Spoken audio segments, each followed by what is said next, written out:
You guys all set? Hey, right side, you good? Good? Gentlemen, you good? Yes. Yeah? Good, you said? Okay. Okay, we're gonna get started. Could you stand for the pledge, please? I pledge allegiance to the flag of the United States of America and to the republic for which it stands, one nation, under God, indivisible, with liberty and justice for all. Thank you. Could I ask that everybody either turns their cell phone off or to silent, please? We're going to start with public forum. I have one person to speak, Mr. Curtis. Thank you. You're welcome. Thank you for the opportunity to speak.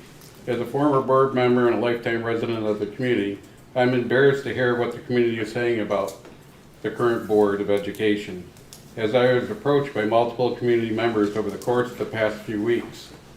Board President Ms. Madigan, at the last board meeting you stated in the executive session the only topic of discussion was to be negotiations. In fact, that was not the truth at all, as more than that was discussed. In fact, you went in at 8:30 and got out at 11:47. You were asking for transparency and you were not being transparent yourself. Shame on you as board president in misleading the community. Our community is concerned about personal agendas that each board member seems to appear to have. Students and staff have always been top priority in the school district, not your personal agendas. How dare put your own personal agendas over the needs of the students? You all should be ashamed of yourselves. Ms. Allen, Vice President of this board, you need to put your friendship feelings aside. Remember, your students are the top priorities in the district and not your own friends' personal agendas. Please continue the knowledge, to use your knowledge and do some good on this board. Mrs. Dingman, at multiple board members, you indicated that in my district, well, this is your district, not the district that you work for. Remember, you were voted into position by Red Creek community. Our community is expecting more from the new board members. Not our students and your children deserve better. And if you can't do it for them, then please resign. We ask our children to be leaders, not followers. Board members, stop being followers. Make your own decisions and keep your students your number one priorities, not yourselves. I hope you remember the decisions you make now and in the future. Sorry, let me get to the next page.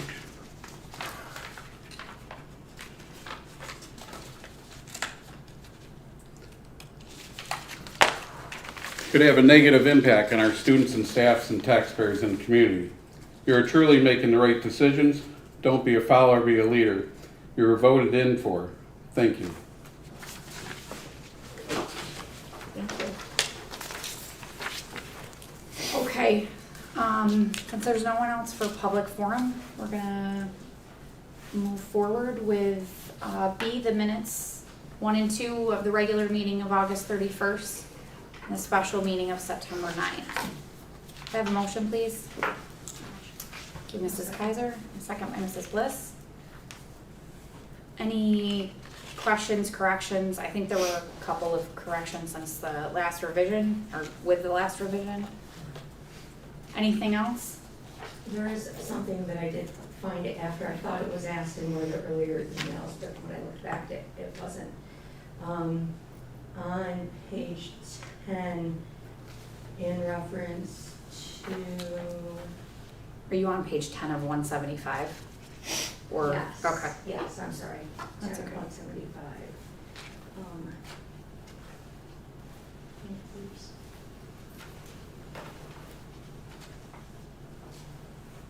One of the appointments, the appointment for Diana Hildreth. It's an appointment to a long-term sub-position. It says effective September 1st, 2022 through approximately June 23rd, 2022. I'm thinking that should probably be 23. Yes. Okay. Oh, you're in the very last paragraph.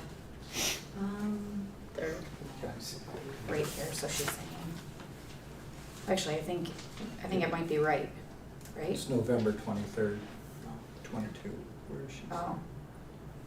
Which paragraph are you in? It's in the third paragraph down. Oh, yep, she's right. Diana Hildreth to the Oh, long-term to June. substitute position of elementary From teacher. September, so it would be one more year. 23, yes. You said page 10. Yeah, paragraph 3. So Mrs. Kaiser, could we amend your motion with the change? Yeah. Mrs. Bliss? Mrs. Bliss? Yes, Okay. I'm sorry, yes. No, it's fine. Any other changes, corrections? Okay, all in favor? Aye. Any opposed? Any abstentions? Okay, moving forward. See the financial reports, could I have a motion for 1 and 2, the treasurer's report and warrants for July? Yes. Thank you, Mr. Dates, and a second. Thank you, Mr. Nodine. Any questions on this? I only have one question, and on the appropriation status report, this is for July, there are athletic salaries.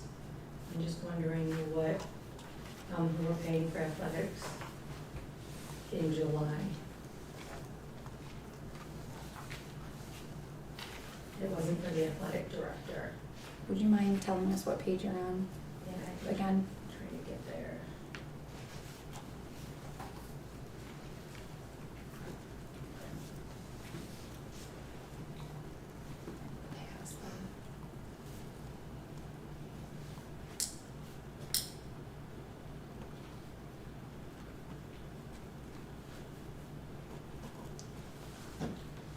It would be on page 74. Thank you.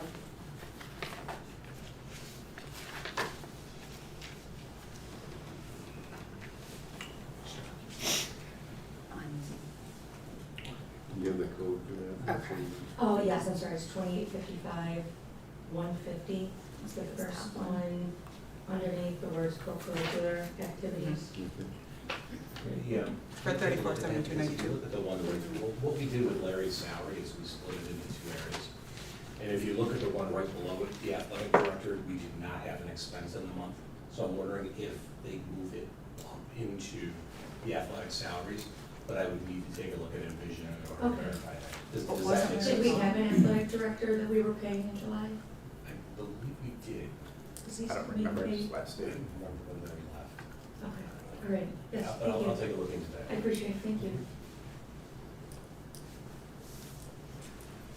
Any other questions?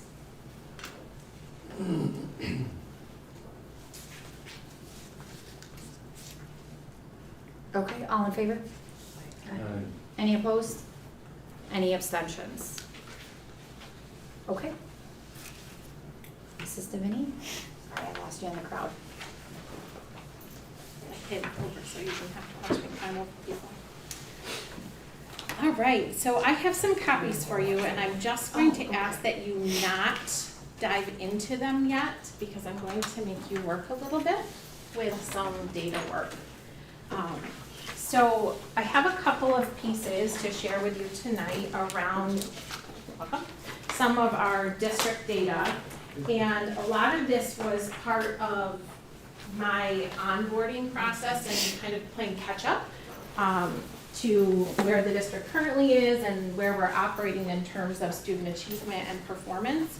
So I want to share that data with you, but then also kind of explain the other 2 hats of my role, and that's related to community schools and diversity, equity, and inclusion. And then I'll share with you some pieces from the State Board of Regents around DEI as well. DEI being diversity, equity, and inclusion.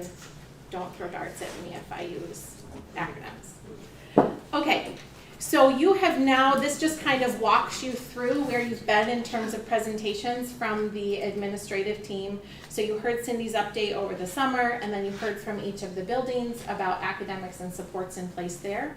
So the next 2 pieces to that are mine in terms of diversity, equity, and inclusion, and then community schools and grant programming that we have available to our students here as well. So my hope through this session is that we're able to take a deeper dive looking at our historical data really through that diversity lens. Also taking a look at some of our current data, again from that diversity lens, review the New York State policy on diversity, and then a little bit of a piece around our accountability system. It's been a while since we have looked at the accountability system really across the state because that's been paused due to COVID. So I want to make the connection between diversity, equity, and inclusion and our accountability system, and then look at where that crosses paths with community schools, and then talk about where we go next. So this is what we anticipate will be the first of multiple data presentations, and we'll talk more about what future sessions will look like at the end of this. So the New York State Board of Regents in their policy statement, which I have a copy for you at the end of this, so don't let me forget to give that to you all, says that strong DEI policies in partnership with parents and families empower students from all backgrounds to visualize successful futures for themselves and provide them with a sense of belonging and self-worth. So if that is at the core what we do day in and day out, haven't we been successful as a school? Yes, right? So these are the big pieces that really guide that community schools work. That's under my umbrella. Building those partnerships, visualizing and preparing our students for successful futures, and really building that sense of belonging and self-worth. So when we think about diversity, equity, and inclusion, to me, that truly means belonging, that every student feels that they have a place where they belong here within the walls of our school and then out within our larger school community. So, as I shared, part of this was my own onboarding to see where we've been. So to have a really clear vision on where we need to go next, I went back in time to look at some of our historical data, all from the New York State report cards through history. So back to 1996, so some of us in this room are actually a part of that data and the statistics you'll see. So we're not that old if you see, if we're in the state report cards, we're not that old yet. So what I pulled, I'm not that old, Larry.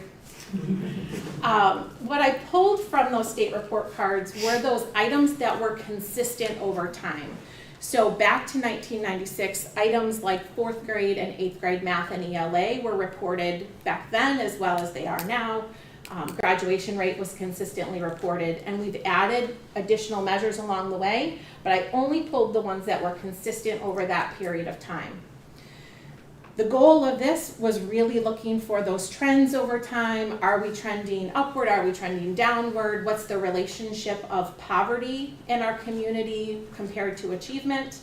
And then really we just always want to remember as we go into a data conversation that data should never be a weapon, it should never be an excuse, it should never be a gotcha.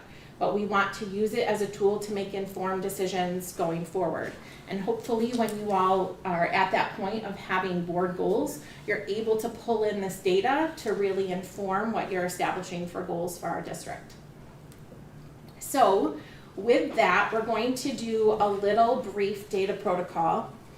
So what you're going to get, don't peek, is a view historically, so I can show you from a distance, of our 4th and 8th grade ELA scores. So you'll see a graph with a lot of data. And the second page is all the raw data of that.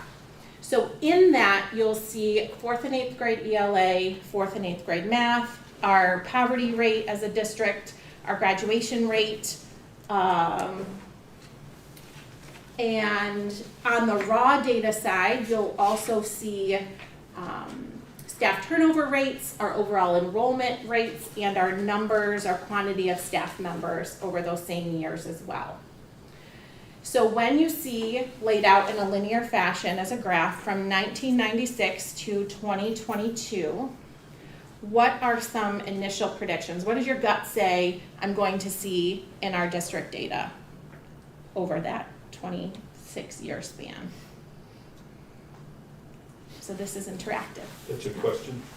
That's a question, yes. And like any true classroom teacher, we don't go on till there's an answer. Well, we had a drop in population, student Okay. population. So decrease in student population. What about in terms of student achievement? I would say a decrease, Yeah. Just an overall an decrease? overall decrease. Okay. Accelerated at any times in history? Accelerated by any items or trends? I don't like to use the, COVID as an excuse. I think probably accelerated a little bit during, since COVID, but I think overall a general decrease in student achievement. Okay. In math and ELA? Yeah. Okay. Other thoughts?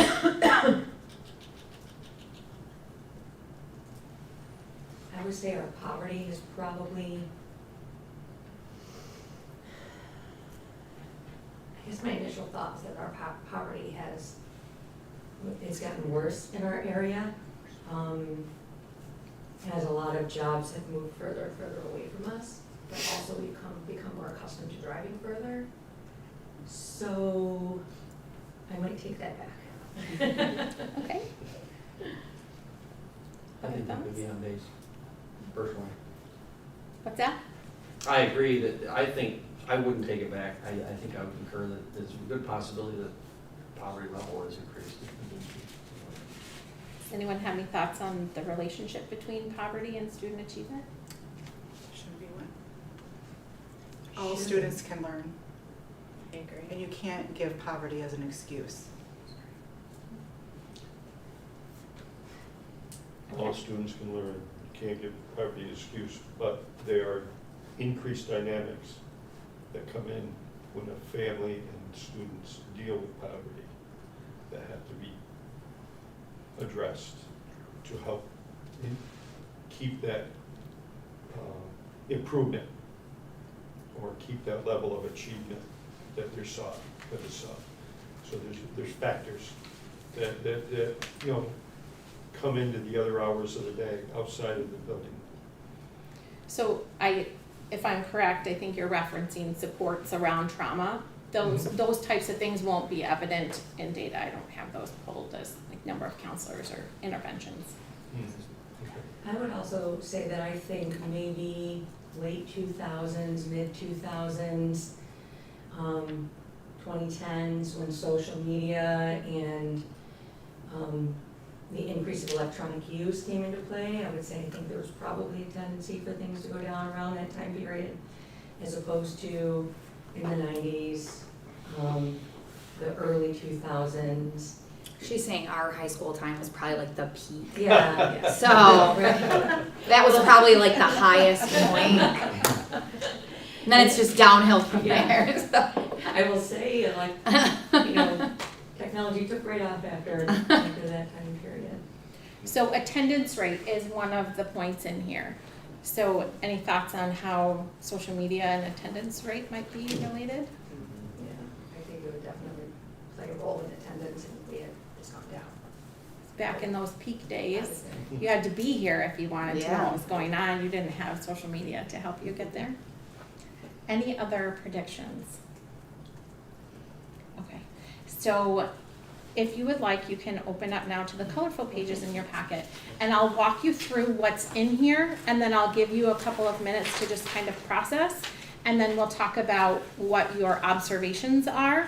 Not jumping yet to inferences, making judgments of why, just the straight observations. So the first item you have is that historical over time chart of each of those data points. So this teal line is our free and reduced rate. 4th and 8th grade ELA are the shades of pink or purple, 4th and 8th grade math are the shades of purple. 4th and 8th grade math, ELA, are the shades of green. You see our graduation rate up toward the top, this color, and then high school math and ELA total cohort. So that's the consistent measure at the high school of performance with regard to math and ELA. So that's stretched out over time. These arrows here at the bottom represent when Common Core standards were adopted. You'll see the little arrows peeking in at the bottom. And then this is the first year of those Common Core assessments. So when our students at 3 through 8, the tests shifted over, that's the first year of the Common Core assessments. So, in looking at this, when you flip back, The only thing that remained as much consistent is attendance. So we'll come back to observations, all right? So this is the raw data. If you prefer to see the numbers more than the pictures, these are all the numbers that feed into that chart on the first page. A couple of additions that don't chart well. So this gray column is staff turnover rates. So the first number in that represents the percentage of our teachers who had been here for 5 years or fewer who left. The second number is the percentage of our overall teaching staff that left. So like let's take this year of, where does it go over to? 2012, 2013, we're at 0 and 12. So 0% of our fewer than 5-year teachers left that year, but 12% of our total staff left that year. So then you'll have free and reduced rate, that is charted, our overall enrollment numbers, and then the counts as they're available from the state report card of our total quantity of teachers and paraprofessionals supporting them. When you calculate these out, our teacher to student ratio is actually the highest right now that it has been in our 26-year history. I was really surprised to see that. I did not think that it would be that way. Did you say that second number in staff turnover rate is overall staff or teaching staff? They're both representative of teaching staff. Alone? Correct. Okay, thank you. And the second one was staff that is, not. That's everybody. So fewer than 5 years and greater than 5 years all in one statistic. And can you repeat, I'm sorry, can you repeat the last thing you said about the when you ran the numbers and did the math? Yep, teacher to this year? student ratio Yep.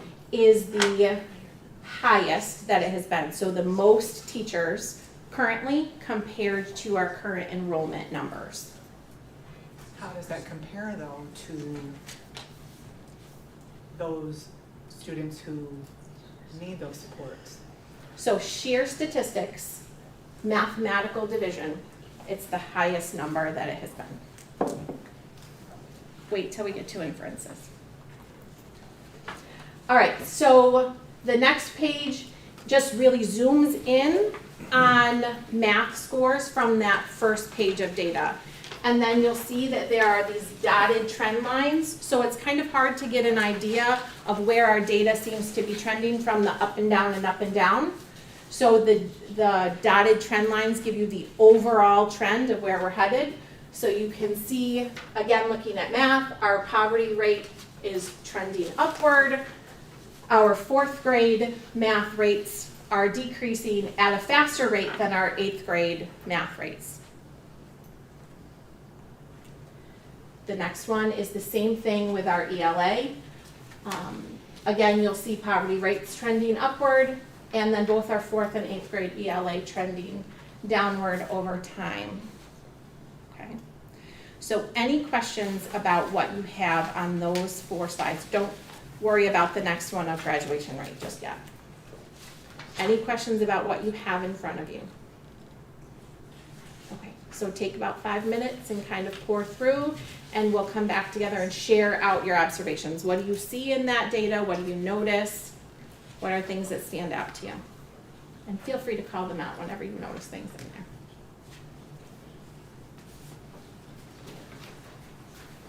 It didn't say in the the, rest of the packet.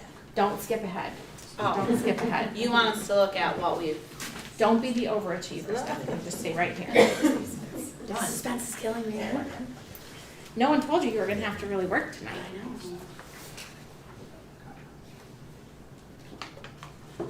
Jen, there was no ELA in 19 or 20, right? Oh, you mean 2019, 2020, I thought you were talking about 100 years ago. So Correct. That's So my time. there's a break When they there start in because of We COVID. did, right. There were no Do they tests then. graduate in 4 years? Is that what the non-applicable means on the sheet? Correct. Okay. So if Correct. somebody So you'll see a graduates in gap 6 years, At 2019, it 2020 doesn't because count of as COVID, being there was part no of the testing. graduation rate. It counts against, Okay. okay? Got it? Yeah? Okay.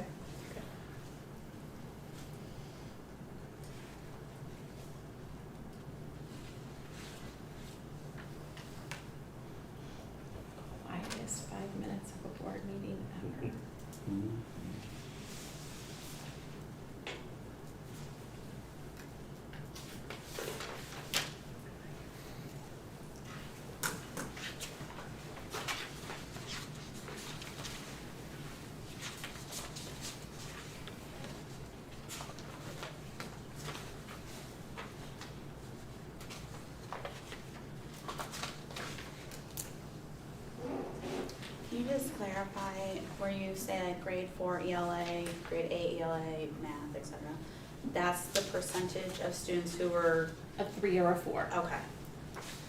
Yeah, so those numbers represent the percentage of students, not the student count. The percentage of students that scored a 3 or a 4, which is considered on grade level or above grade level. It's very disturbing. So elementary math and ELA is downward trending.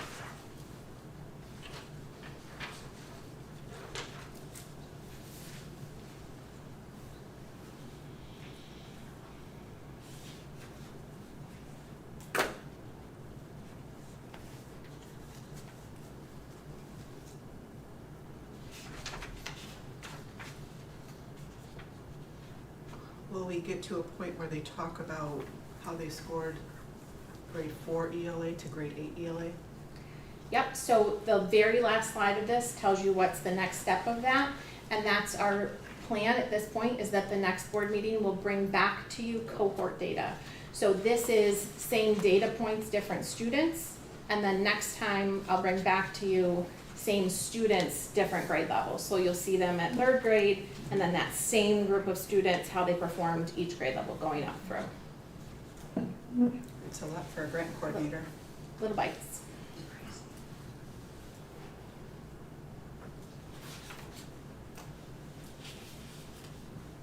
So I will take some data observations whenever you're ready to share them.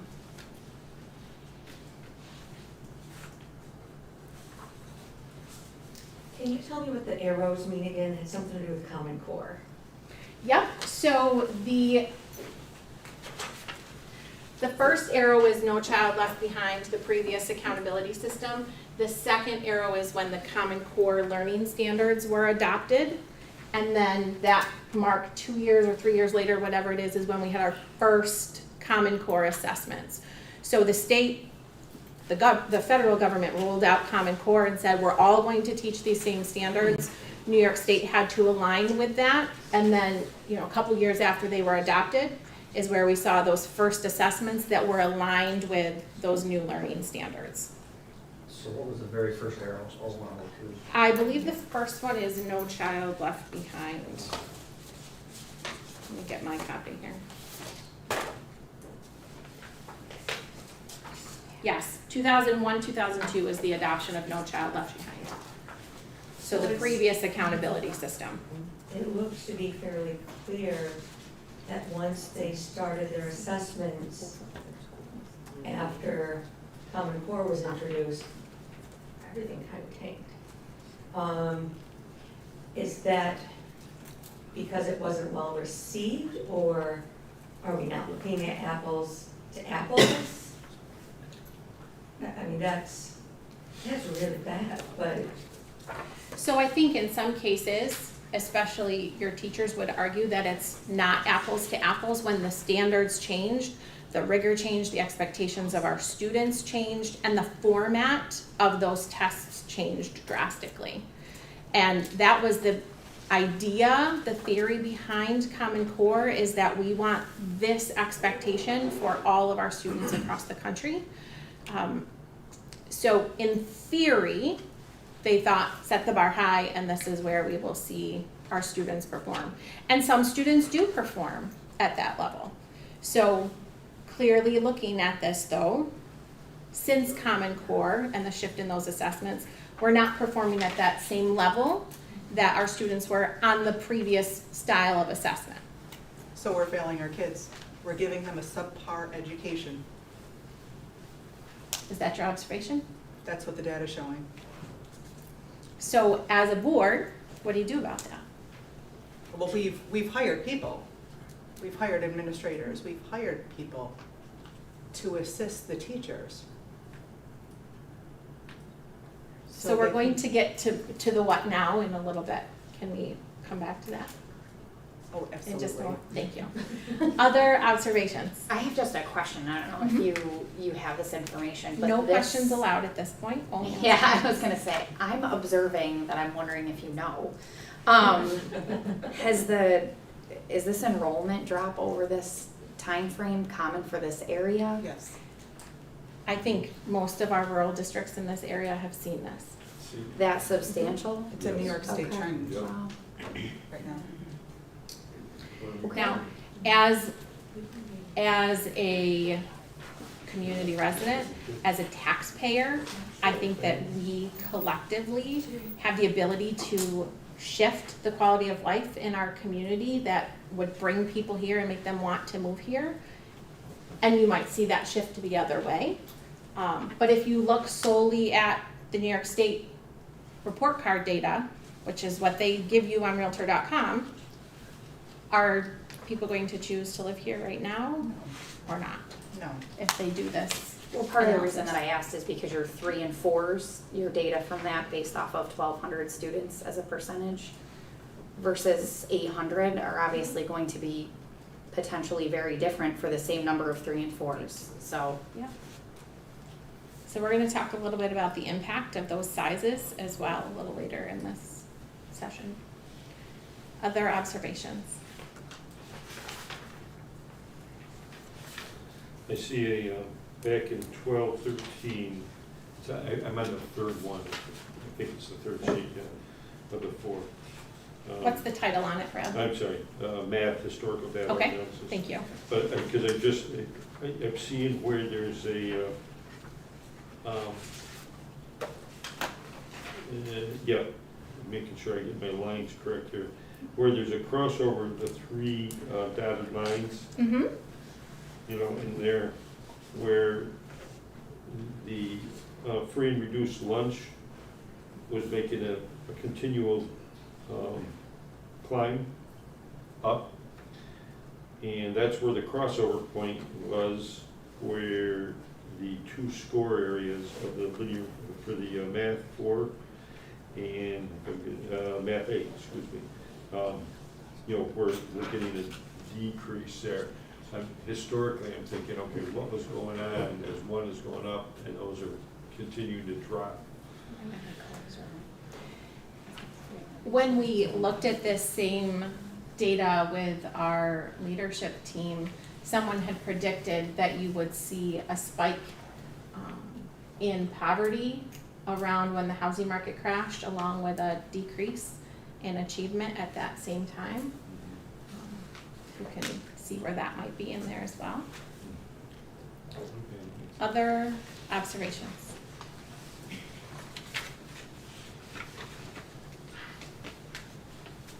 Did anyone forget their reading glasses? Very helpful with this, right? All right, so going back to those questions now. So the next phase after observations is inferences. What can we infer about the data based on what we've seen? And then my next question is, are we serving the diverse needs of our students? So what are your thoughts on that? What can we infer about the data based on what we've seen? What judgments do you make based on that data? What assumptions do you make based on that data? Let's tackle that question first. We need to get the right people on the bus, we need to get the right people on the seats, and we need to get the right person driving the bus to the correct location. And what is that correct location? It depends on what makes a student successful. Elaborate more on that. Well, my opinion of what a successful student is different than what Mr. Curtis thinks a successful student is. Okay. So what would you, as a board member, if you were setting goals around, this is the portrait of a Red Creek student when they graduate, what would be some of those descriptors of that student who was successful? Well, of course, you want everybody to be a productive member of society. Okay. Is that evident in test data? Have we done a data-driven look at to see what post-graduation results? So that would be a data point we could pull to look at that. You mean you didn't do that in the past 6 weeks? No, not yet. Give me time. Give me Okay. time. The data nerd will get there. Other inferences about the data. So I think it's hard for us, especially those of us that are not in education, to give you the bus route and the driver and all of that. I think I that can give you a book. I think that we all want to see the students successful, but I think it's, for some of us, it's a little bit more about what our options are to get there as opposed to making the path ourselves. So, you know, my first thought is we want them all up and staying up, you know, and then it comes to the people that are in district and making those decisions to hopefully help us put the right things in place or money in the right place to do that. Other thoughts? Inferences? It'd be nice to see what major employers have left this community and the time frame that you were discussing. It might give you a lot of insight into your poverty level and what you're seeing in homes. Even though you're making more money, you're driving someplace further to make it. At the end of the day, you have less in your pocket. Maybe less time to help your Well, student. less time to help your kids with their homework. Mhm. Right. Well, I think addressing the elephant in the room, not all students are good test takers. I have a classroom of 21 kids that I see every day. I can hand pick the ones that I know will be fours. I know they had a good breakfast. I know mom and dad pepped them up the day they took the test. I know the ones whose parents have been arrested that morning, the ones who didn't sleep last night. I think looking at students who are 3s and 4s are not necessarily, I don't find that as a measure of success. I think we're drilled in college, teach all levels of ability. Some students work well hands-on, some students work well reading out of a book. At the end of the day, you don't want to teach to the test, but that's what we're measuring. How many students can sit there and bubble in 60 answers? Who guessed, who didn't? So did you go ahead, did you? So my next question is, are we serving the diverse needs of our students on both ends of that spectrum and in the middle? It's almost as if we gotta start thinking bigger about IEPs. Almost every kid could use, to broaden the understanding of an IEP, because Stephanie says there's so many different diversity of learners that we could maybe start thinking differently of how to address all of those learning skills, and that's what an IEP starts to do. So take it away from just the silo it's in and broaden that, so that there's more individualized or practical instruction. But at the end of the day, they're all taking the same standardized test. Unfortunately, yeah, we're driven by that, dictated by that test. But if there's anything that can help them to do better out of that test through individualized instruction, If that's what we want to measure yeah. student success on. I don't necessarily think a 3 and a 4 is a measurable student success. I see students every day that succeed in different ways. They're never going to be a 3 or 4 on a standardized test. They're not going to be, but they could be successful in other areas. We just have to be able to provide a strong academic experience that promotes growth in reading and mathematics. You know, the sciences, the social studies. So going off of Stephanie's point, I promise I didn't prep during recess. Let's talk about diversity and diverse outcomes within our community. So this is a breakdown by subgroups of our graduation rate from this past June.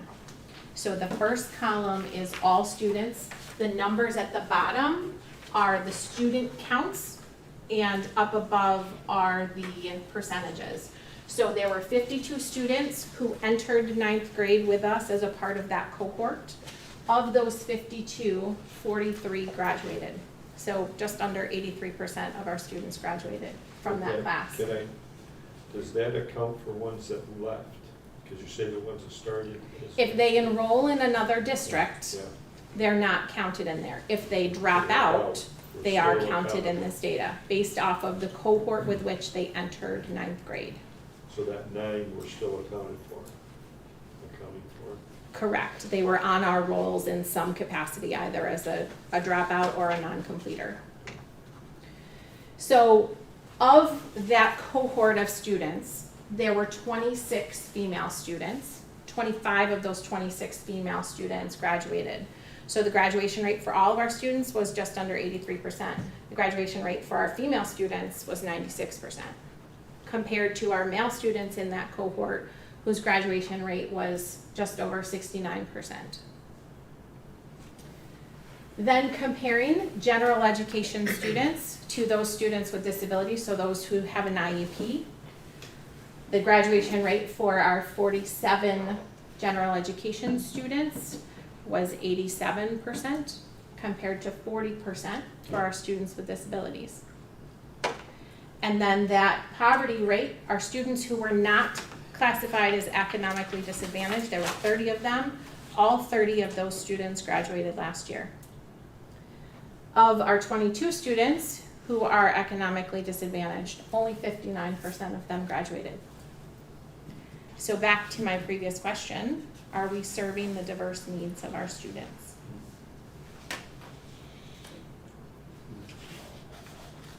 Your pausing is fantastic, Jen. I'm excellent at the waiting for students to respond. I think another piece that can play a role, and I know it's not standard in all cases, but, I mean, we kind of talked about the economically disadvantaged and not having that breakfast, or not having that pep talk from their parents in the morning. And that goes back into like the social emotional help that we're able to provide. And who are we missing? And are we really reaching out to those that need it, or are we making assumptions on who does and who doesn't? And I think that those kinds of things are playing a role for those economically disadvantaged students as well. So Jolene just talked about using data to make your decisions. Are we assuming what students need, or are we catching everyone if we're not using data to guide those decisions? Clearly not.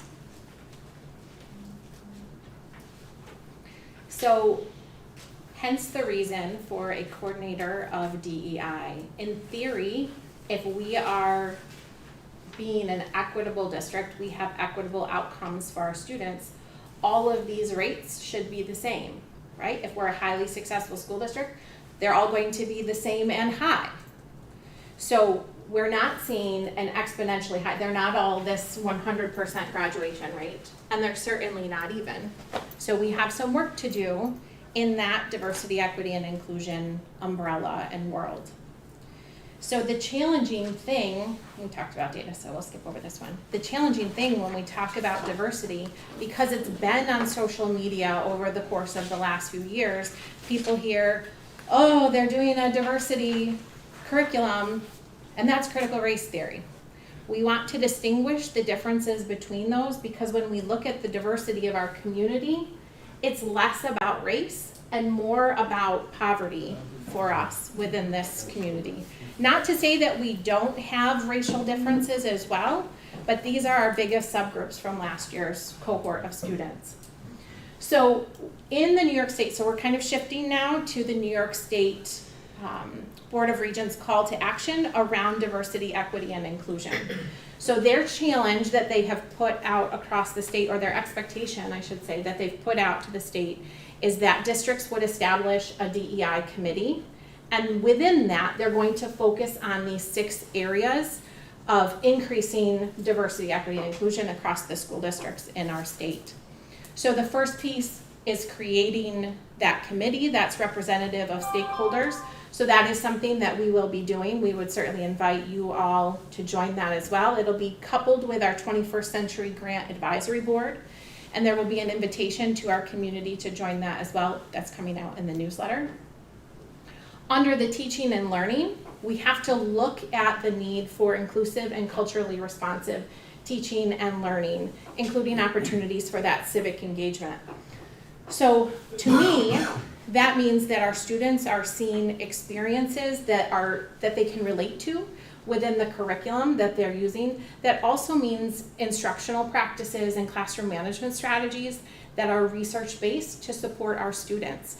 So, for example, we have our PBIS program, the RAMS program. The research behind a PBIS program is that those consistent expectations for behavior help all students to be successful, but especially help students from poverty to be successful when they have those consistent expectations.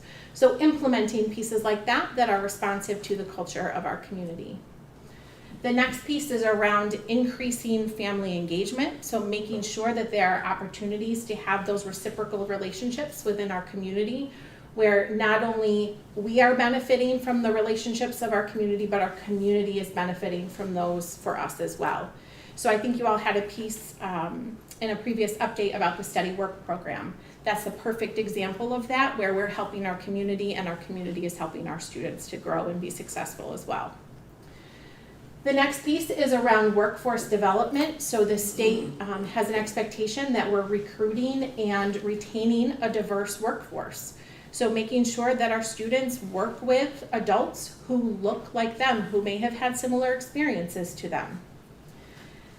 Building diverse schools and learning opportunities. So making sure, and this is, for me, this triggers a lot of pieces under our 21st Century Grant, but making sure that there are opportunities, activities, programs for our students regardless of their interest level and their achievement level. So looking beyond just the 3 and 4, do we have a something and a pathway for every one of our students?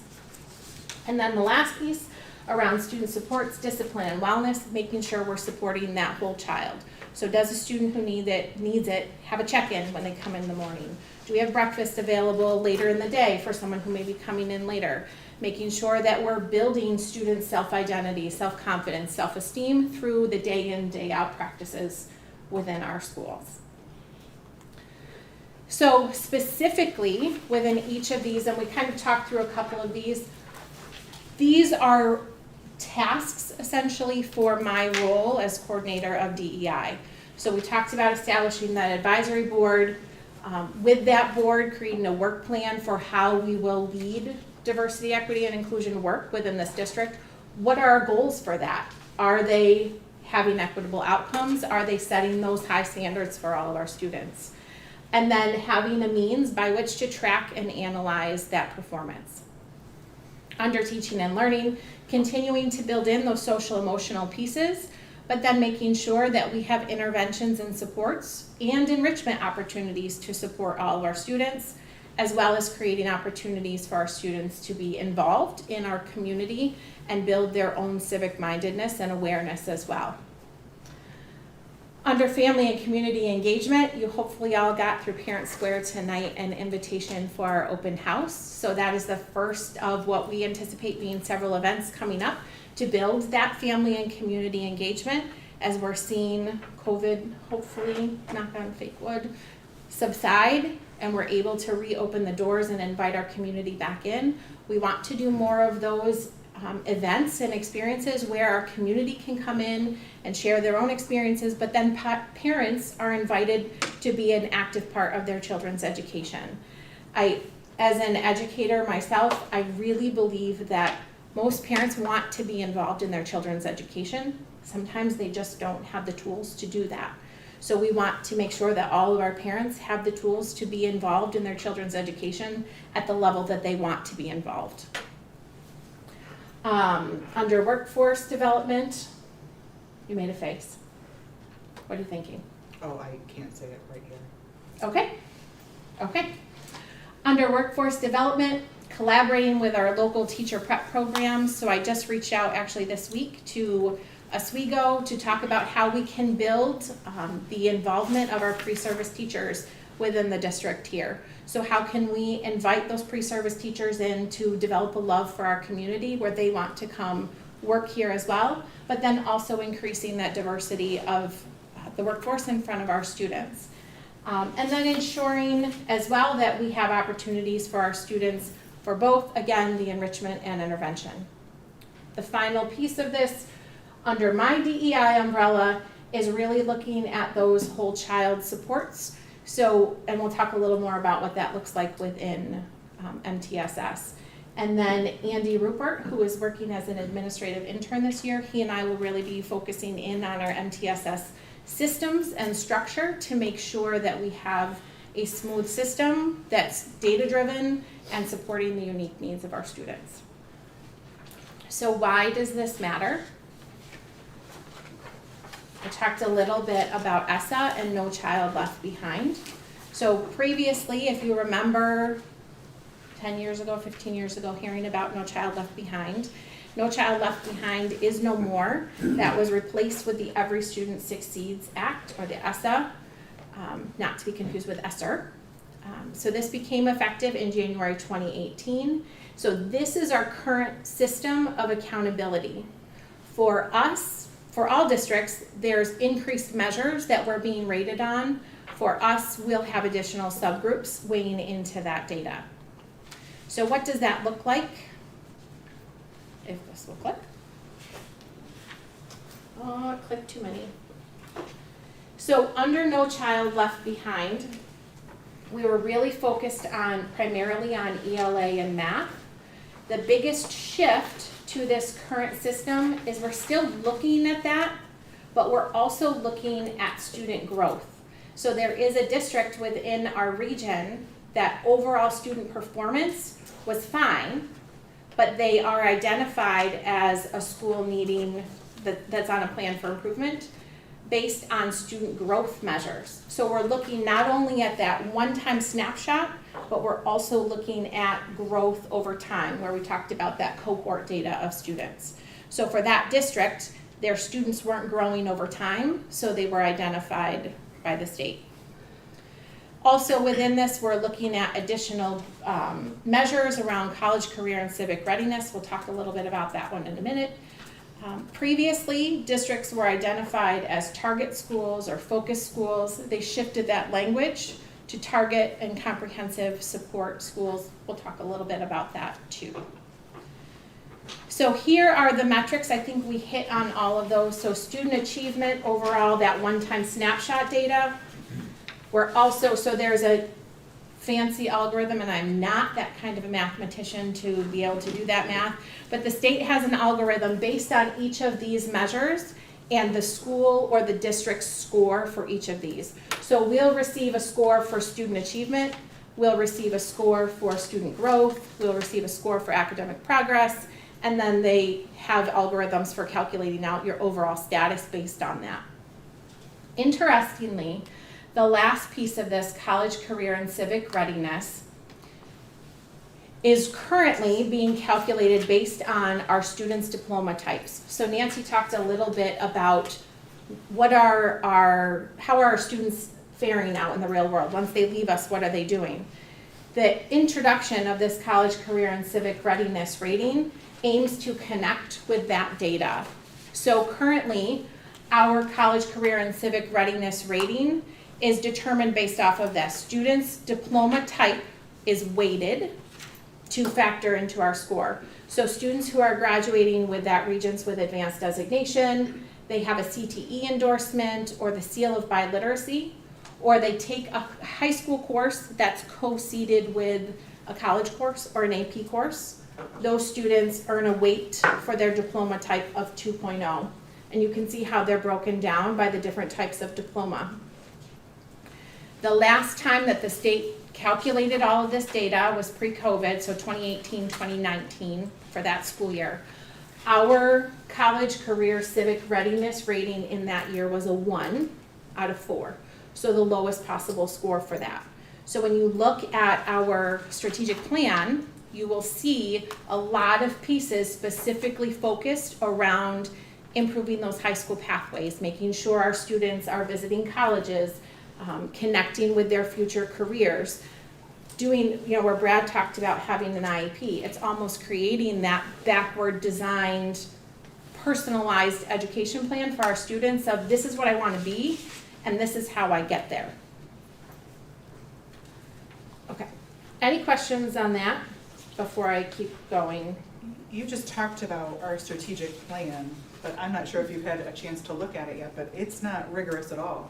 our strategic plan is over 5 years, but a lot of the year 2, year 3, year 4, it's not a full year. It's something that could pretty much be done in 2 months. So the strategic plan isn't even something that, it's at a goal that can be attainable within, wrap it up this year. So hold on to that thought for the last slide of when we talk about so what now and what your role is in all of this. So you have to be aware of our data so that you can set those performance goals for our district. And when we talk about this being all of us together, you all have a role in that as well. Okay, so with ESSA, some of those key changes affecting us, we talked about those growth measures. The biggest piece from this is looking at those subgroups. So previously, under the previous accountability system, Red Creek did not have to report on a lot of its subgroups because in the mathematical algorithms, you had to have 30 students within a subgroup. So if we were talking about male students, we would report our data based on male students because there's over 30 within that grade level cohort. We don't have a single grade level where African American students are over 30. So we would never be reporting or graded on the performance of our African American students in any particular cohort. Does that mean that we don't have them? Nope. It just means that we weren't being graded on them before. Under ESSA, the state will combine multiple years of data to get us to that count of 30. The idea behind that is to say, districts, you can't ignore any of your students. You can't ignore any of those subgroup populations. You have to be supporting all of them. So within that as well, when we talk about those subgroups, students also can count in multiple subgroups. So if you have, let's say, a female student who is an English language learner and they are a student with a disability and they come from an economically disadvantaged student or an economically disadvantaged home, that one student is going to count their performance level in each of those 4 subgroups. So as Kate talked about earlier, when we had greater numbers, there were more students factoring into that average versus now that one student could essentially ding us 4 different times, and those could all be 4 different pieces that the state could potentially identify us as needing to improve. So what now? From the leadership side of things, we really need to break this out into a multi-pronged approach. So there's that tier 1 curriculum and instructional improvement piece that Cindy talked about at the first presentation, starting this series of presentations. So that's that proactive, starting with the foundational skills of students. There also will be the proactive diversity, equity, inclusion work, rebuilding those community schools programs and engagement opportunities and initiatives. But then simultaneously, we can't say it's enough to just focus on those foundational skills. We also have to have this reactive piece. So when we look at our data and see that over 50% of our students are performing below grade level, we have to make sure that our tier 2 and tier 3 academic and behavioral supports are evidence-based, they're highly effective to close those gaps for our students. None of us want to see students leaving here either as a dropout or walking across the graduation stage that doesn't have the academic foundation to be successful in the real world. So we have some work to do to make that happen. So within that, again, Cindy talked about the curriculum and instruction pieces. Currently, they're completing a program review for both ELA and math. So that is involving teachers and administrators as well to review the current state of our instructional program for ELA and math. They'll be establishing non-negotiable expectations from that. So what does your instructional block look like for math and ELA at each grade level? Then we have the follow-up piece from that. So if we come to agreements or someone lays out expectations of this is what, if Mr. Taylor says to his kindergarten teachers, this is what I need to see in your ELA block, we have to go follow up and observe that that's actually happening.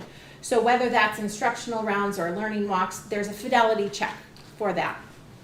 And then the final piece of this is using those BOCES coaches that we have to really make sure we're providing that targeted support for our teachers who need it most. At the same time, providing instructional coaching and support for our teachers who are high performing, who you can really push to that next level of achievement.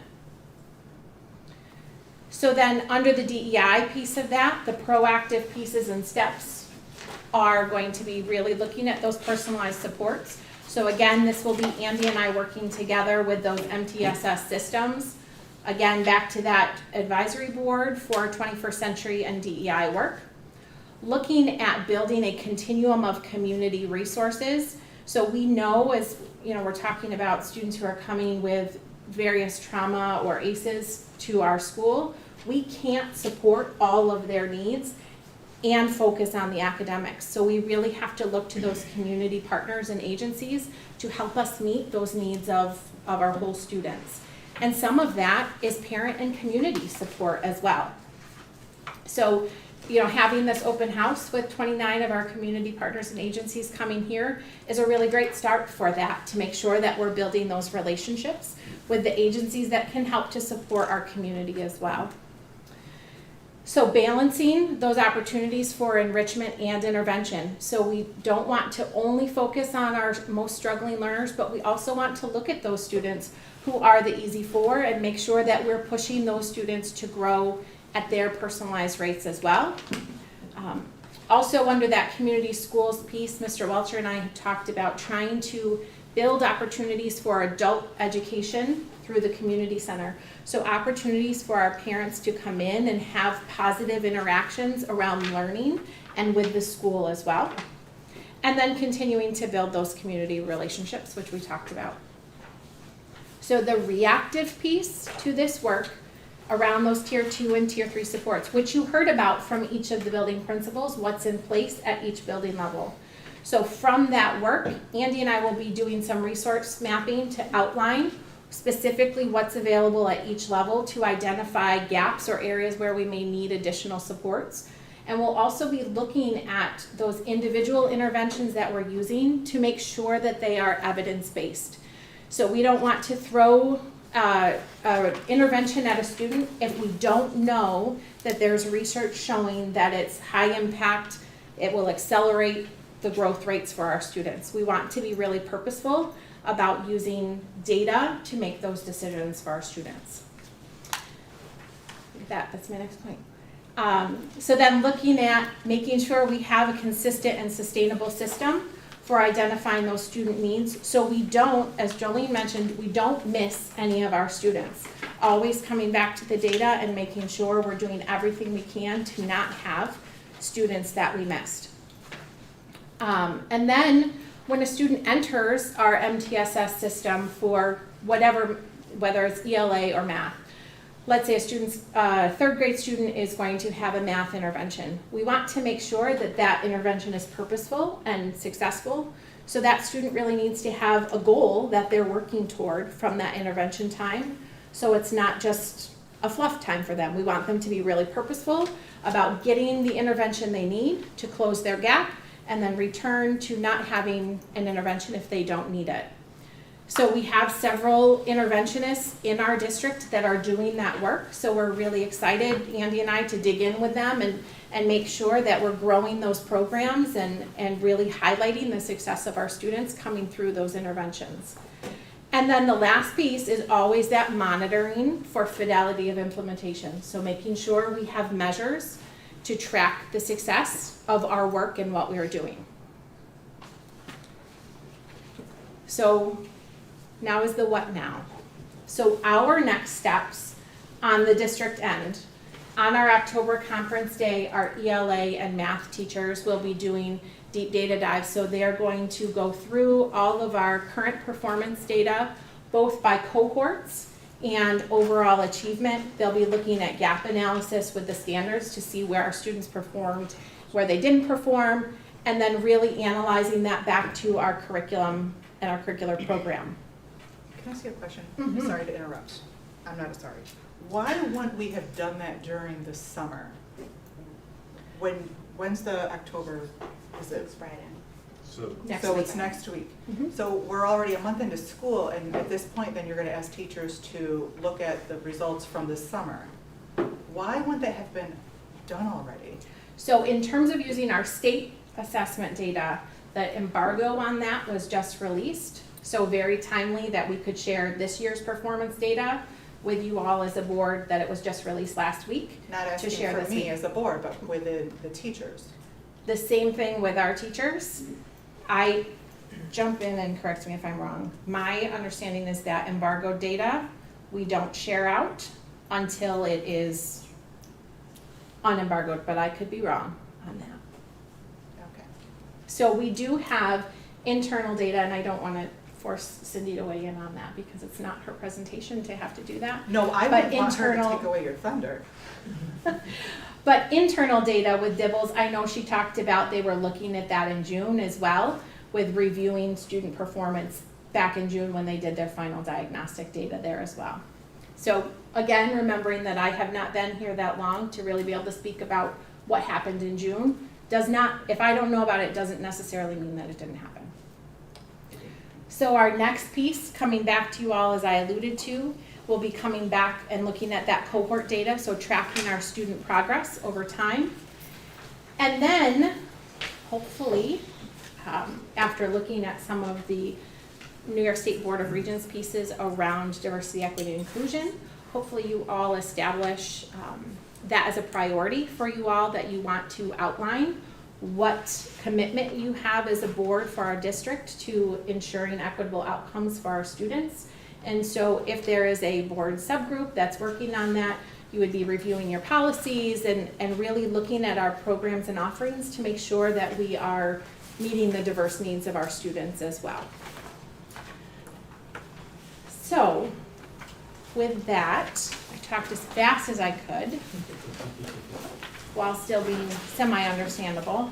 So what questions do you have for me that I can either take back and research or answer for you now?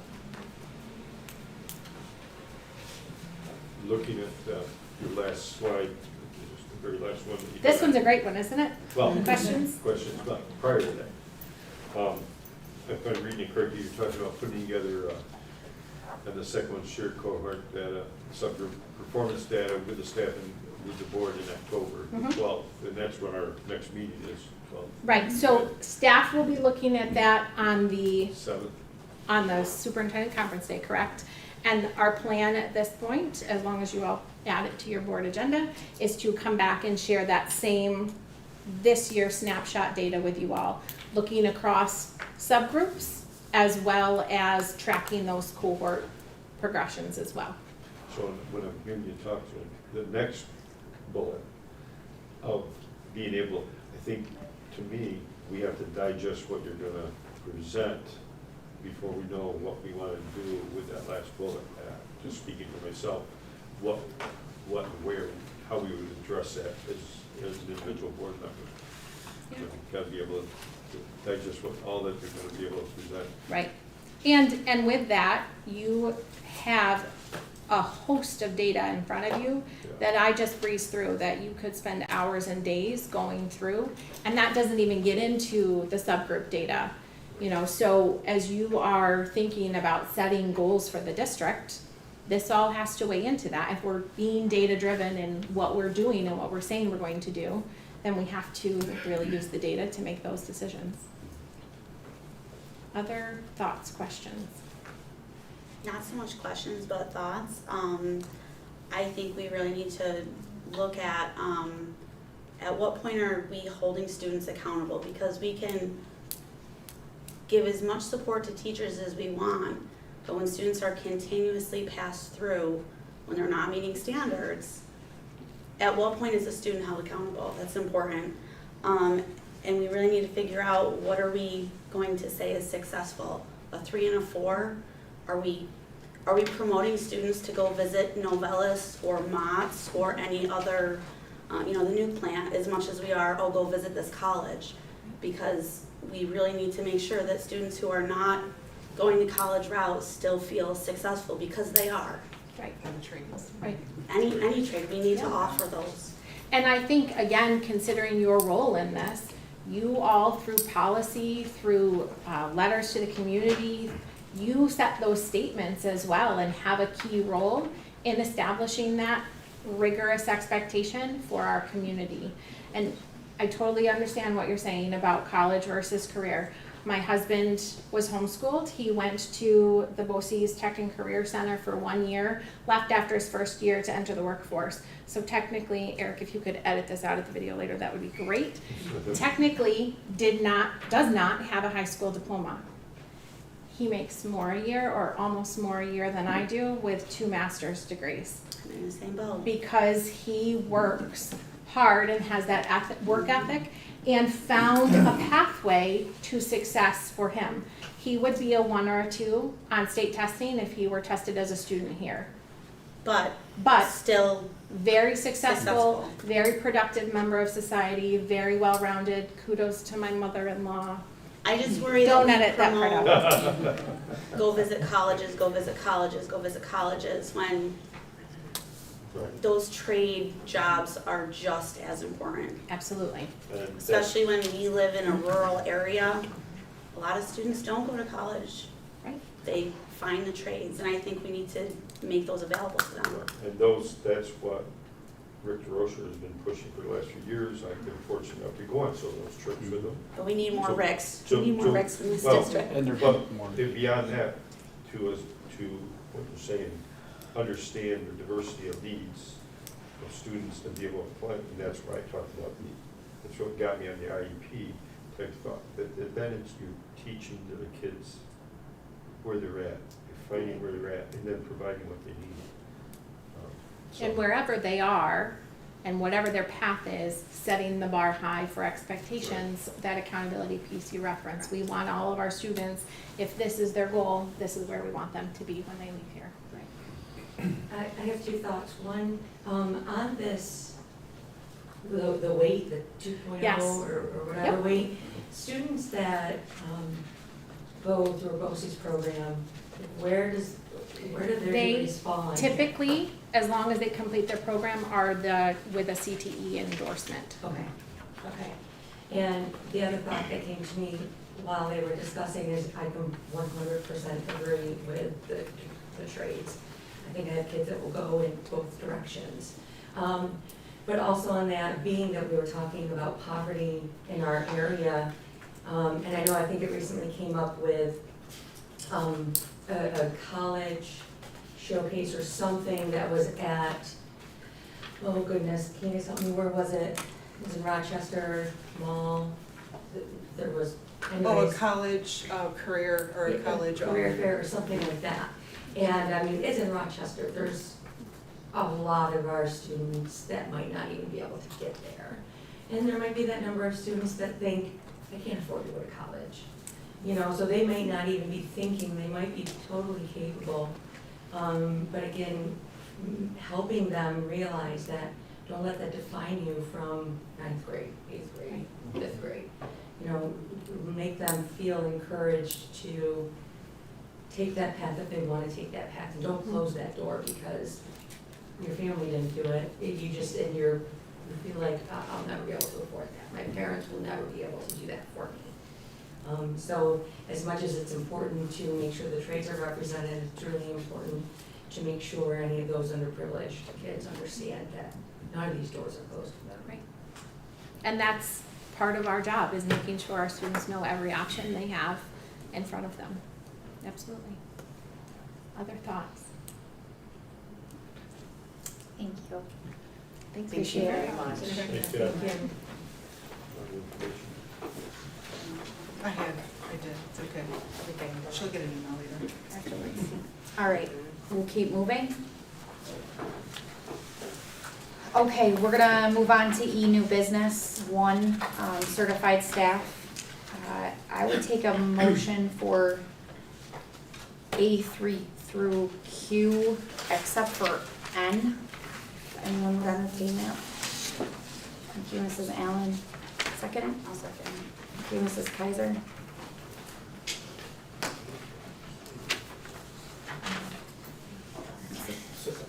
Right?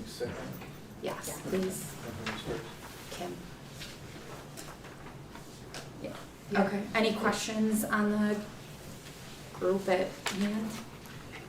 I have one question. Which one? It's A.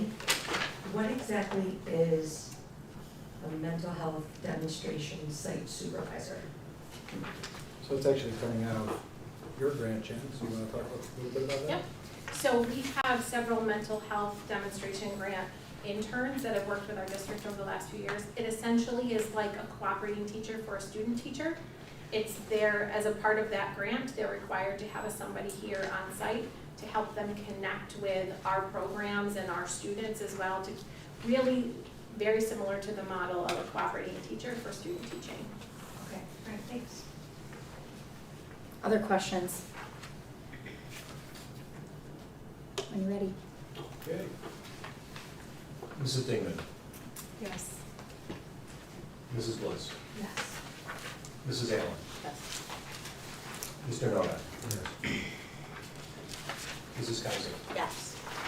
Mr. Davis, Yes. Mrs. Madigan. Yes, A through M, O through Q passes 7-0. thank you. Okay, I would take a motion for E1N, please. Thank you, Mrs. Damon. Second by Mrs. Allen. Sorry.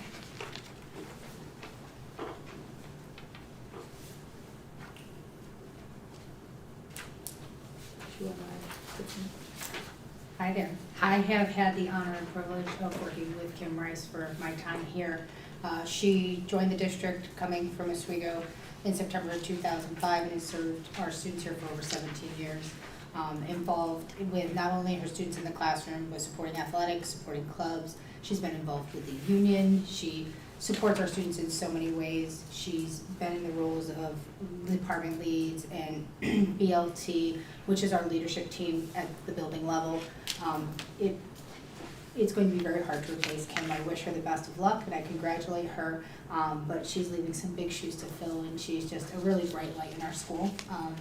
So I'm very sad to see her go, but I'm very happy for her and her next steps going on to her post-Red Creek plan. So she'll still be local and you'll still see her, but very, very happy for her, very sad for us, so Thank you. thank you. And just to follow up with Rena, I agree with everything she said. Kim has been here for quite a long time, obviously lives in the community, very, very connected to pretty much everybody that you talk to, and she's done some really great things, as Rena mentioned, but just even above and beyond with her abilities to work with our basketball teams for years and just everything that she does. So she will truly be really missed for our community, specifically our high school, but the overall population of our teacher staff. So definitely wish her good luck, and I'm sure we'll see her. Yeah, same from us. Any comments? I think she'll still be basketball sport. Yeah, I know. I was just thinking the same thing. She's been a great teacher for my students, or for my children, so I agree, she'll really be missed. Yeah, I agree. I'm sad to see her go. Okay. If I remember correctly, she worked with me with our youth basketball program many years ago, Saturday morning. I think she was a substitute teacher for me, but I didn't want to say that on camera because I want to date her, but yeah, right, exactly. When you're ready. Mrs. Kaiser, Yes. Mr. Davis, Yes. Mrs. Allen, Yes. Mrs. Bliss, Yes. Mr. Noda, Mrs. Damon, Yes. Mrs. Madigan. Yes. Passes 7-0. Thank you. Okay, E2 classified staff. I would be open to a motion for all. A through P. Yeah, okay. Yep. A second, Mrs. Allen, thank you. Any questions? I have one question. Yes, ma'am. Could we, because one of the appointments is, that we're approving is after the fact, could we make sure that we get those before their probationary period ends? to act on it before their probationary period ends. Yeah, you're talking about the retroactive one? Yes, Yeah. okay. Any other questions? The change in rate for a couple of the bus monitors, is that because of the So- contract or? No, there was a clerical error with them in the first resolution, so we're rectifying that. Okay, all right, thank you. Anybody else? You ready? Mr. Nodine. Yes. Mrs. Allen. Yes. Mrs. Bliss. Mr. Bates. Yes. Mrs. Dayton. Yes. Mrs. Kaiser. Yes. Mrs. Madigan. Yes. Passes 7-0. Thank you. Okay, E3, the CSE and CPSE recommendations. Could I have a motion, please? Mrs. Bliss, and second by Mrs. Allen. Any questions on these?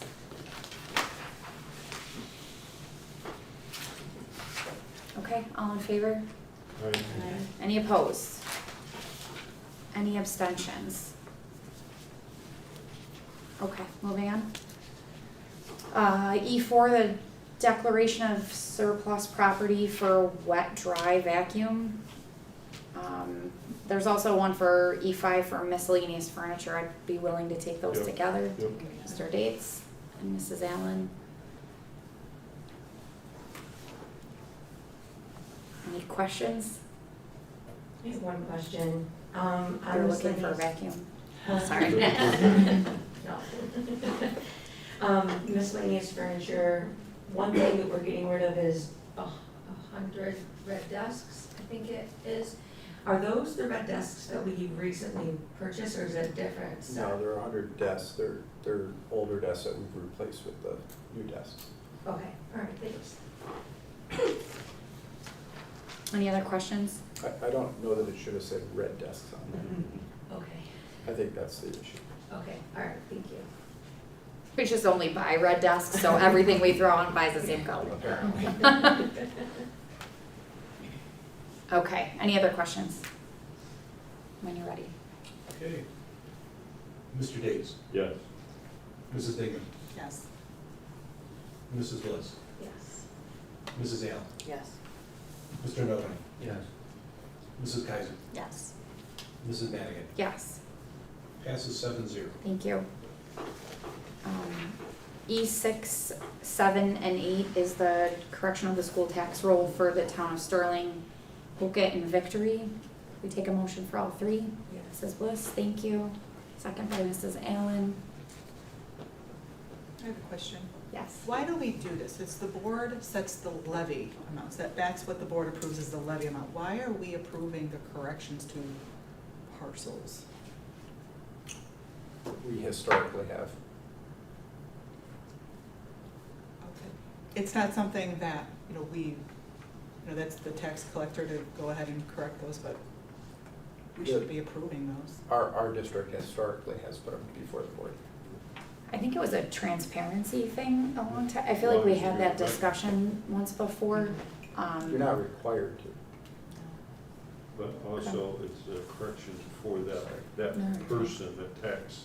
Well, they get the notice.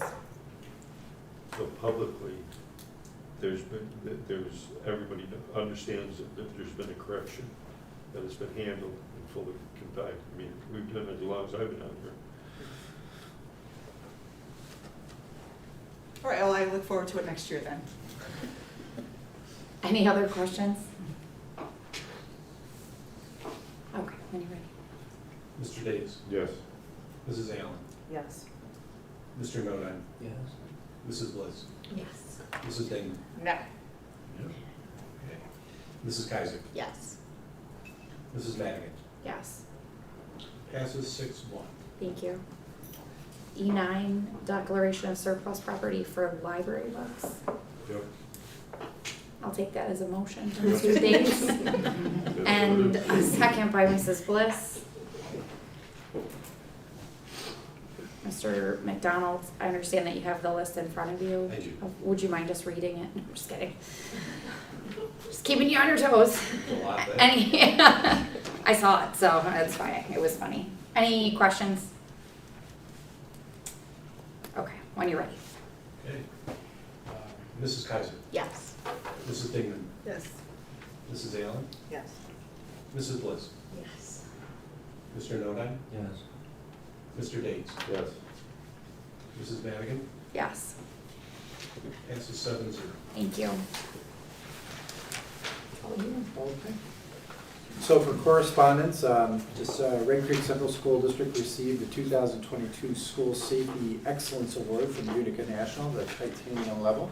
So we have this plaque right here. We received this today. We're gonna hang that up? We can hang that up, yes. Okay. Probably in here, we have nothing on the wall, so nice. Good.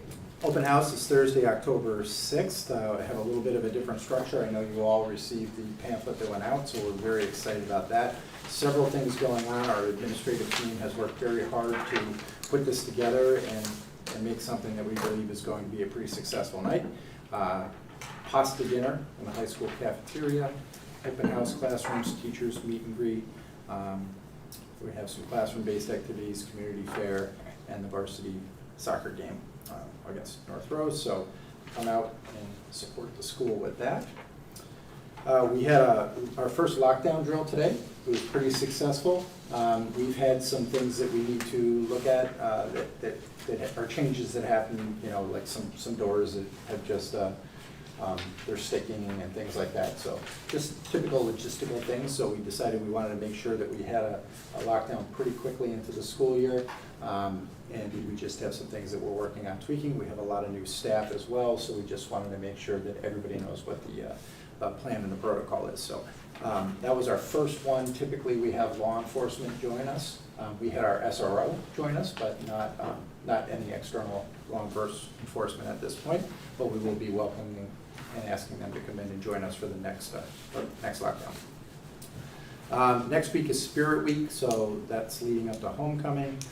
Paper Tutoring has a launch for an online after-school program for students that we are now available. So it's for our grades 3 through 12 students. Sweethearts and Heroes, I think you've heard a lot from our students and from our community about. Very successful program, and I think it was very well received pretty much by everyone. Had a lot of positive feedback. Our principals had a lot of positive feedback on that, and it's something that we're considering continuing on with. Well, we are continuing on with that, but also bringing similar types of activities into the school throughout the course of the year. Maybe with them and maybe with some other organizations as well. As far as that goes, I do have copies of our strategic plan. You asked for those, and that's what I have for our update. Okay. Anything else? Is the pasta dinner the junior supper, or is Nope, that different? that is separate. Junior supper, what was the date for that? November 17th. Yay, it's back. Yep, information will That's be great. going out, there'll be a parent meeting coming up, so there'll be some information coming up in the next week or so. Thank you. What's the date of that? November 7th. Everybody's gonna write it Brad's down. hungry. Yeah, And the open house, you said is October 6th? it's on the sheet. So we're set, yeah. Is it Thursday? Okay. All right, thanks. Any other questions? Yes. I do. You know, as the board, we're responsible for approving the 10-year appointments that the superintendent puts forward to us. And I think it's a great practice to hear, in executive session, of course. You know, we have 3 to 4 years to hear about those teachers that we'll be approving, to see what their strengths are, what they do, if there's any concerns. But I would like to be able to see that we have meetings with the administration, the ones that are evaluating said teachers or certified staff, to see how they're doing. Did that just make sense? Or no? Sort of. Okay. So, Is that an annual yeah, thing? once a year, you know, on a shorter agenda, maybe a month that we have 2 meetings, is to sit in executive session with the administration that evaluates staff, to talk about all the untenured teachers and staff. Okay. Is that something that you're saying you're requesting that you would like to see us do? Is there, For what It's a- purpose? Sure. Sorry, just. is there? So we approve, staff that, we have no idea who they are. So it would be nice to hear about, you know, some good things that they're doing for the kids at the district. I think probably, you know, it's an idea that we also will have to make sure contractually there's no violation of information, that if there's a concern about, you know, what's happening, you know, for teachers' development as they're developing in those 3 years. I mean, we don't want to put ourselves in, to violate anything in any way contractually. I'm not looking to violate anybody's. No, I didn't say that. I didn't say you were. I'm saying that we have to make sure that contractually there's not an issue with that.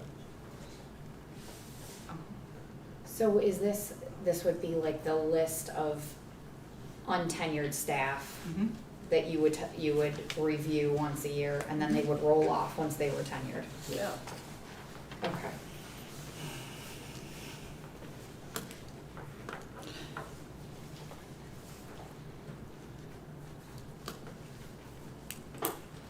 What are our thoughts about that, other than the, help me, Contractual. thank you. Is it warm in here tonight, or what? I mean, that's probably a good review as a board, how that fits within our role to us. So like any, you know, board training will help to have that understanding of what our boundaries are, what our parameters are for that. Because we have administrators that are hired in roles to do those things, you know. So you're thinking it's too deep? Well, you know, are we getting out of our boundary lines doing that? Because they have to, eventually a report comes, you know, but are we micromanaging in any way, shape, or form to that? I mean, and I'm saying this as a former teacher, I'm thinking we have to be cognizant of what our role is as a board. And is that overstepping our role? Because there is a time where we either approve or disapprove. NISBA very clearly refers to it as getting in the weeds during the training. That our view as a board member is a 30,000-foot view of the district. Our administrators doing their jobs and you know, oversight of the superintendent, and he oversees the administrators, and that chain of command continues to get directly involved with that level. Pre-tenure, just it doesn't sound like what I was described as my position as a board member. Other thoughts? Great question to ask at your board training. Who's board training? Well, any new board training that you go to. Brad, I had my new board training in 2006. Yeah, well, I'm saying, any time there's a training opportunity, that's a good opportunity to ask, where would that fall? So why don't we give this some thought, and we will, come back to it. I don't think it's something that needs to be decided right this second. Could we also get an update on the library, the status of the library? Sure. Other questions? Did anything ever happen? Yep. Last month it was directed that, you know, the wink nod to Jen. Oh, and that the I didn't principals understand were you going wanted an to- update right now. Sure. So our administrative team has started to work through some of those areas. We have allocated or identified some grant funding to look at some comfortable space, some workspace. I know Raina's looking in her building to maybe potentially reallocate some space areas so that we can kind of make it a more warm and inviting area. You know, one of the things that we do have to look at is if we're going to change the structure of that, we have to look at some of the construction pieces of that, where you have a lot of bookshelves that are anchored to the walls and to the floors, so that's gonna need some changes there as well. We are also looking into some pretty significant technology updates in that area potentially, so that students could have some personalized electronic equipment to do some of their reading on instead of the traditional textbooks, because a lot of them, quite frankly, would prefer to do that. So those are the types of things that we've started to have conversations with. We spent a pretty significant amount of time on it a few days ago, actually, and they're just in the investigation pieces of different areas. So that's where we are. Anybody want to add anything? So several of you were involved in the conversation. We have a vendor that we work with for other furniture purchases who is connected already with Mrs. Hinman and Lee to come out and do some consulting and say, here are some options, here are some designs that other districts have used, and to really look at the space and offer some of her professional recommendations on what we can do. Because I personally have never redesigned a library before. I don't know if Rena has or not.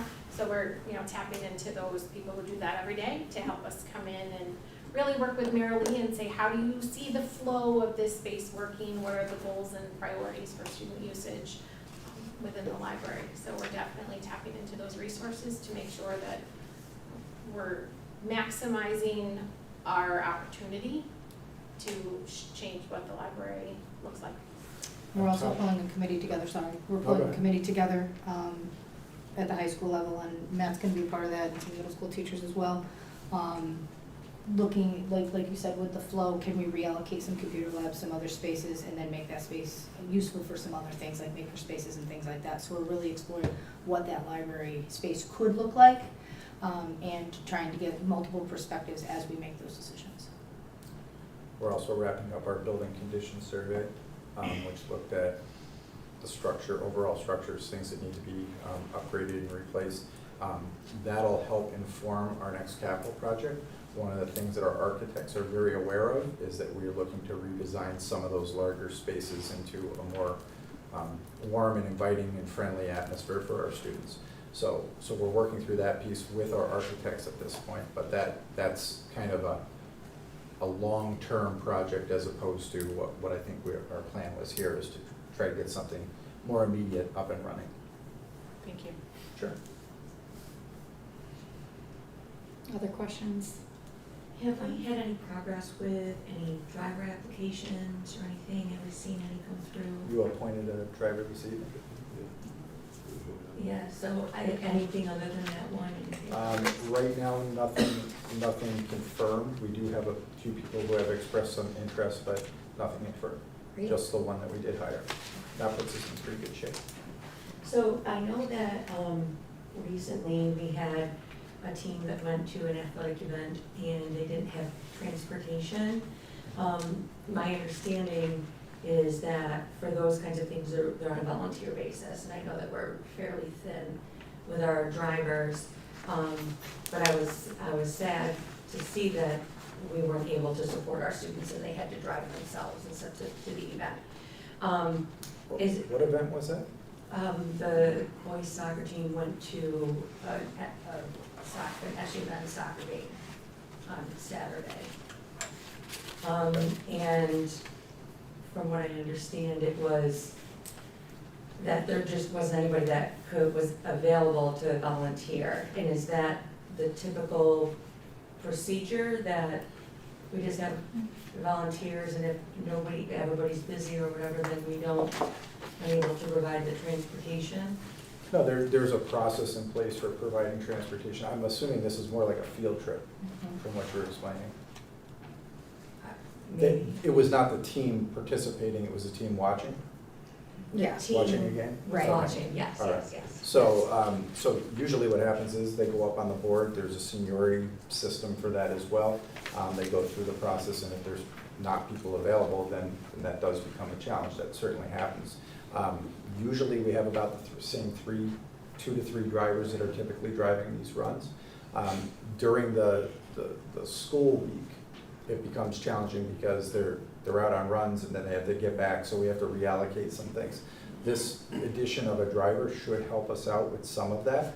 I have to have a meeting with myself and Sharon, and also with April, to have conversations about how we're going to structure some of that out to hopefully ease up some of that issues. I'm not quite sure, that's the first I was hearing about the Saturday thing, so I can look into that further, but I wasn't aware that I was. just didn't know if that was typically how it went, like if nobody was able to be available or volunteer, then that's just how it goes, if there's no transportation. Yeah, I mean, on a Saturday, that's it's not a typical work week, it's not, Well, I yeah, can't assign yeah. it to them. Okay, all right, thanks. Probably the question, how quickly was the request put in too?